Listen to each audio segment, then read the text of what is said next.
Olá pessoal, vamos retomar a nossa jornada com Davi, trilhando a estrada, o caminho do autoconhecimento. Na semana passada nós vimos como que Golias tentou minguar Davi, como é que Golias tentou quebrar Davi, como é que Golias tentou quebrar o ânimo de Davi, quebrando o moral de Davi, para que então Golias pudesse obter vitória sobre Davi. Verdade que ele nem via Davi como um adversário, um oponente à altura, né? Ele achava não, que já tinha ganho, mas de qualquer maneira ele desprezou Davi. E aí então a gente viu como que na vida, nessa sociedade extremamente competitiva, nessa sociedade muito pouco cooperativa, como é que as pessoas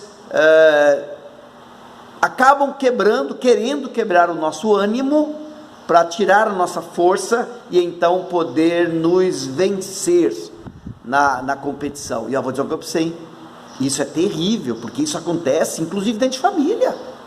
Muitas vezes um pai pode competir com o filho, ou um filho com o pai, desprezando um ao outro, ou uma mãe com a filha, ou um casal, né? Um desprezando o outro, e a gente vê muito disso em situações de separação conjugal, quando um fala e quer acabar com o outro, diminuir o outro, enfim, isso acontece nas mais variadas situações da vida. Mas a pergunta que eu terminei a semana passada foi: o que Davi fez? Qual a estratégia que Davi usou para ele manter o ânimo, né? Para ele manter o ânimo. E a resposta é: Davi, ele focou naquele que sopra ânimo. A palavra ânimo vem de alma, aquele que sopra alma. Lembra quando Deus criou o homem do pó da terra? E depois que Deus criou o homem do pó da terra, Deus soprou no homem fôlego de vida. Se Deus não tivesse soprado no homem fôlego de vida, seria somente um cadáver, um corpo.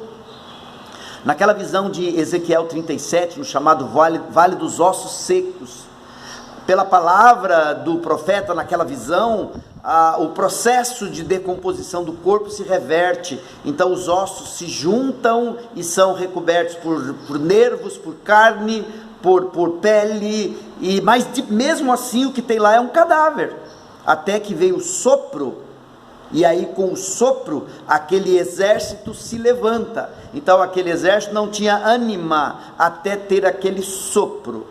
Quando Lázaro está morto, Jesus vai e com a palavra é um sopro de ânimo que levanta a Lázaro.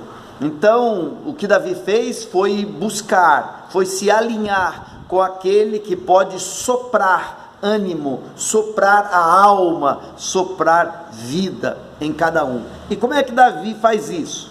O nosso texto é 1 Samuel 17, 45 a 47, que fala assim: Davi, porém, disse ao filisteu: tu vens contra mim com espada e com lança e com escudo, eu porém vou contra ti em nome do Senhor dos exércitos, o Deus dos exércitos de Israel, a quem tens afrontado. Hoje mesmo o Senhor te entregará nas minhas mãos, ferir-te-ei, tirar-te-ei a cabeça, e os cadáveres do arraial dos filisteus darei hoje mesmo às aves dos céus e às bestas feras da terra, e toda a terra saberá que há Deus em Israel. Saberá toda esta multidão que o Senhor salva, não com espada nem com lança, porque do Senhor é a guerra, e ele vos entregará nas nossas mãos. Essa é a resposta de Davi para Golias. E nesta resposta, Davi declara que ele guerreia não a sua guerra, mas a guerra do Senhor. Não a guerra em seu nome, mas a guerra que é feita no nome do Senhor. Interessante, né? Como é que nós, seres humanos, subimos no salto, né? Subimos na tamanca. Ficamos bravos quando alguém fala da gente. Eu não vou admitir que fale de mim. Eu não vou admitir que envolva o meu nome nessa sujeira, ou nessa situação, ou nessa mentira, ou nesse caso. Eu não vou admitir. assim, o meu nome. Davi aqui, ele não vai para a guerra dizendo, você está me afrontando, o meu nome. Não, ele diz, essa guerra, ela é uma guerra no nome do Senhor, né? Davi reconhece que a afronta não foi contra ele, o Deus dos exércitos de Israel, a quem tens afrontado. Então a afronta não foi a ele, a afronta não foi ao seu povo, mas a afronta foi ao nome do Senhor. Você vive isso quando você reconhece que a vida ela é do Senhor, portanto as batalhas da vida são dele também. Mas muitas vezes nós achamos não, que a vida é nossa e que a batalha é nossa. Por isso a gente se orgulha das vitórias. Eu consegui, e por isso a gente se envergonha das derrotas. Eu não consegui, como se fosse a nossa vida e a nossa batalha. Você pode observar, quando você fica para baixo, porque alguma coisa você não conseguiu conquistar, quando não deu certo, você fica para baixo porque você achava que a batalha era tua. Porque se você entendesse que a vida não é tua e a batalha também não é tua, você não ficaria mal não, você diria, bom, a vida é de Deus, não foi o que Deus quis, tá tudo certo. Nós tivemos antes de ontem as eleições, né? Eu imagino que muito crente entrou candidato, até já sei a história, inclusive de pastores, entraram como candidatos, e não foram eleitos, e ficaram bravos, maus, tristes, chateados, até com raiva, às vezes da igreja, porque não votou nele. Mas se a pessoa entende que a vida não é dele, e que a batalha não é dele, e que se Deus não confirmou, ele não vai ficar mal por causa disso. Então a própria tristeza é um testemunho de que a pessoa estava lutando a batalha dela. O próprio desânimo é um testemunho disso. Observa bem, se você é uma pessoa que fica para baixo, que fica mauzão, que fica chateado, fica se sentindo diminuído porque as coisas não deram certo para você, pensa bem, se não é porque você está lutando a tua batalha e não a batalha do Senhor.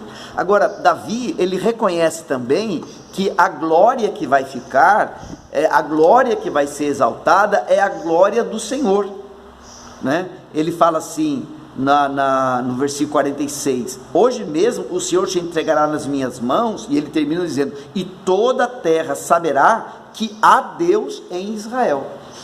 Toda a terra saberá. Então Davi declara que a vitória, ela vai exaltar o nome do Senhor, e que a vitória testemunhará da presença do Senhor. A vitória não vai testemunhar da força de Davi, da esperteza de Davi, da glória de Davi, do nome de Davi. Não, a glória, ela vai exaltar, testemunhar de que Deus está presente. Deus está presente. O que é que você busca em tua vida? Você busca que o teu nome seja engrandecido? Você busca que as pessoas te reconheçam como alguém responsável, ou como alguém trabalhador, como alguém vitorioso, como alguém esperto, né? As pessoas como alguém de sucesso? É essa a tua busca? Se essa é a tua busca, quando Golias aparecer, olha, trata de arrumar armadura, capacete e lança, porque você vai ter que lutar a tua luta, e não a luta do Senhor. Então quem é que você busca que seja engrandecido? Eu tinha 25 anos, eu tinha 23 anos, quando pela primeira vez eu assumi uma congregação, lá na cidade de Tucuruí, no Pará, né? Não era pastor ainda, era um líder, que a gente chama de líder leigo, né? E aí a minha primeira preocupação foi, gente, e se esse trabalho diminuir na minha mão? E se esse trabalho minguar na minha mão? O que vão falar de mim? Eu nem comecei ainda o ministério, o que vão falar de mim? Olha que a pergunta, ela revelava exatamente o que eu estava buscando. Eu não estava buscando a glória de Deus. Eu queria que aquele trabalho fosse legal e que as pessoas então me elogiassem e falassem bem de mim e tudo mais. E essa, na verdade, essa é uma tentação que todo pastor passa a vida inteira, tem quase 34 anos de ordenação, e essa tentação, ela continua passando na minha mente, no meu coração, constantemente, e preciso lutar contra isso constantemente. E aí vem a última questão, é que Davi reconhece que os recursos que ele lutaria não são os recursos humanos. Ele fala assim no versículo 47: saberá toda esta multidão que o Senhor salva, não com espada, nem com lança, porque do Senhor é a guerra, e ele vos entregará em nossas mãos. Então Davi estava ciente que os recursos materiais, eles são insuficientes para os desafios da vida. Não importa o que você tem, quanto você tem. Não importa se você é de bom relacionamento social, não importa se você tem bom curso, bom diploma, não importa se você tem milhares de dinheiros guardados lá dentro numa conta bancária, não importa os recursos materiais, eles são insuficientes para os desafios da vida. Quando um desafio grande chegar, o teu recurso pode não atender a absolutamente nada com relação a isso. E por isso é que Davi reconhece que os recursos, eles são os recursos do Senhor. O Senhor dará vitória, não com espada nem com lança, porque do Senhor é a guerra. Então, se dele é a vida, os recursos são os recursos dele também. Você não precisa depender dos recursos que estão em tuas mãos. Caso você entenda que a vida é do Senhor, consequentemente a batalha é do Senhor e também a glória é do Senhor. Você não precisa depender dos recursos que estão em tuas mãos. Então veja, talvez você pense assim, que você precisa acumular mais recursos intelectuais, recursos emocionais, recursos físicos, recursos sociais, recursos econômicos. Talvez você pense que você precisa agregar e acumular mais recursos para que quando os Golias aparecerem, você esteja capacitado a enfrentar estes Golias que surgirem diante de você. Não. Se você pensa assim, é um grande engano. Você deve antes sim alinhar a sua vida com o nome do Senhor, a glória do Senhor, de modo que a batalha seja do Senhor e também os recursos sejam do Senhor. A Bíblia está repleta disso. Seja de uma viúva que ela vê multiplicado o azeite e a farinha, né? Seja uma multidão que vê o pão se multiplicar, seja um povo que atravessa o deserto e vê codornizes do céu, e maná que cai, ou água que sai da rocha, ou sandálias que não se desgastam, vivendo em recursos que não eram os recursos deles, e eles são bem-aventurados, são bem-sucedidos, porque como aquilo era a batalha do Senhor, os recursos também eram do Senhor. Priorizar o Senhor é a estratégia para receber dele o fôlego de vida. Bom, Jesus falou sobre isso, né? Buscai primeiro, prioritariamente, o reino de Deus e a sua justiça, e as demais coisas serão acrescentadas. Se você percebe que o seu ânimo está enfraquecendo, se você percebe que a sua alma está encolhendo, se você percebe que todos os sinais desse enfraquecimento estão acontecendo sobre você, é hora de você reconhecer que você está vivendo a sua vida,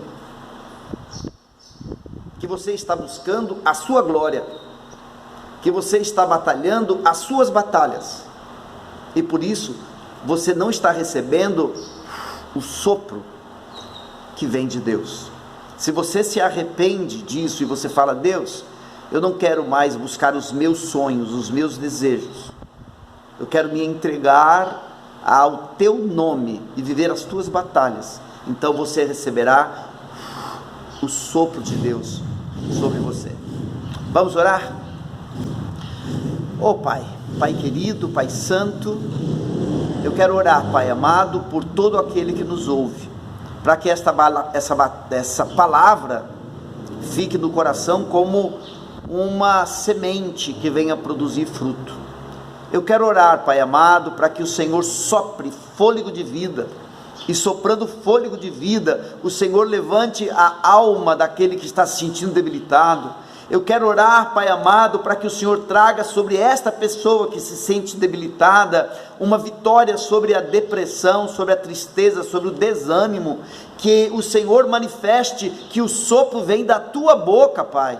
Oh, amado Deus, cura essa pessoa dessa dificuldade e levanta ela para que os teus propósitos se cumpram, não os propósitos dela, para que o teu nome seja engrandecido. Essa é a oração que fazemos no nome de Jesus. Amém.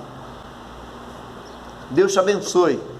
Até a nossa próxima etapa.